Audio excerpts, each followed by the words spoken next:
السلام علیکم دوستو، آج کی آیہ مبارکہ کی تفسیر دعا کے بارے میں ہے، جس کی تفصیل ہم مختلف تفاسیر اور احادیث مبارکہ سے حاصل کیے ہیں۔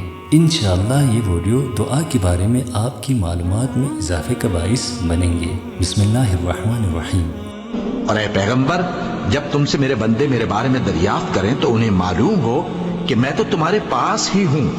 جب کوئی پکارنے والا مجھے پکارتا ہے تو میں اس کی دعا قبول کرتا ہوں، تو ان کو چاہیے کہ میرے حکموں کو مانیں اور مجھ پر ایمان رکھیں تاکہ نیک رستہ پائیں۔ دوستو، اللہ رب العزت فرماتے ہیں، اگرچہ تم مجھے دیکھ نہیں سکتے اور نہ ہی اپنے خواص سے مجھ کو محسوس کر سکتے ہو، لیکن یہ خیال بالکل نہ کرو کہ میں تم سے دور ہوں۔ نہیں، میں اپنے ہر بندے سے اتنا قریب ہوں کہ وہ جب چاہے مجھ سے ہم کلام ہو سکتے ہو، یہاں تک کہ وہ اپنے دل ہی دل میں جو کچھ بھی گزارشات مجھ سے کرتا ہے میں اسے بھی سن لیتا ہوں، بلکہ نہ صرف سنتا ہوں بلکہ اس کا فیصلہ بھی صادر کرتا ہوں۔ دوستو، اللہ اور ہمارے درمیان کوئی فاصلہ نہیں ہے۔ اگر کوئی فاصلہ ہے تو ہمارا اپنا نفس ہے، ہمارا اپنا خواصت ہے۔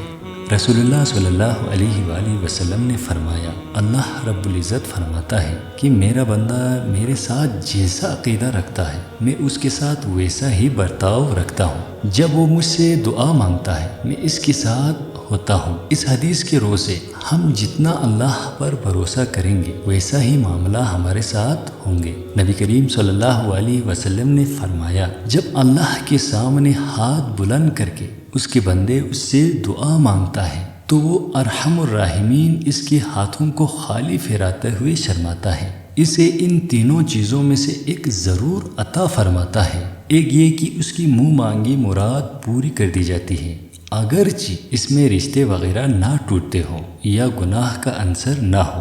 دوسرے یہ کہ اس کے گناہ معاف کر دی جاتی ہے۔ تیسرے یہ کہ اس کے اوپر آنے والی مصیبتوں کو ٹال دی جاتی ہے۔ لیکن دوستو، یہ سب یک طرفہ نہیں بلکہ دو طرفہ معاملہ ہے۔ جیسے اللہ نے فرمایا، فَاذْكُرُونِي أَذْكُرْكُمْ، پس تم مجھے یاد رکھو میں تمہیں یاد رکھوں گا۔ تم میرا شکر کرو گے تو میں تمہاری قدردانی کروں گا۔ تم میری طرف چل کر آؤ گے تو میں تمہاری طرف دوڑ کر آؤں گا۔ لیکن اگر تم رخ موڑ لو گے تو ہم بھی رخ موڑ لیں گے۔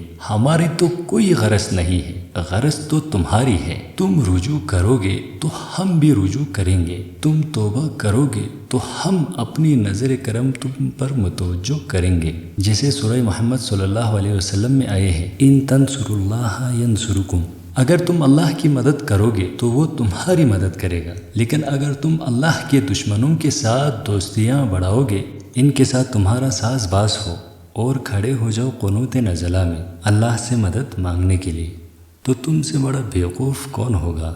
پہلے اللہ کی طرف اپنا رخ تو کرو، اللہ سے اپنا معاملہ درست کرو۔ اس میں یہ کوئی شرط نہیں کہ پہلے ولی کامل بن جائے، بلکہ اسی وقت خلوص سے نیت سے توبہ کرو، سارے پردے ہٹ جائیں گے۔ اللہ ہم سب کو دعا کرتے رہنے کی توفیق عطا فرمائے، آمین۔